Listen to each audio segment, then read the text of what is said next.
होई जाला बिहान हो। बोला कबले पूरा करबू दिलवा के अरमान हो। राति सपनवा देखत देखत होई जाला बिहान हो। बोला कबले पूरा करबू दिलवा के अरमान हो।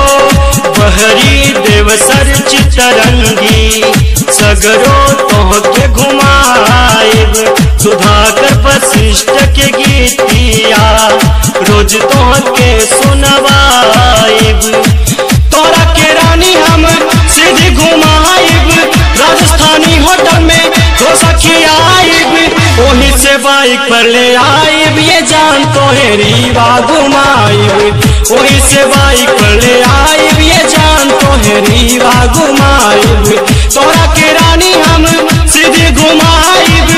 राजस्थानी होटल में डोसा खियाएब। वहीं से बाइक पर ले आएब ये जान तोहे रीवा घुमाएब। वहीं से बाइक पर ले आएब ये जान तोहे रीवा घुमाएब। वहीं से बाइक पर ले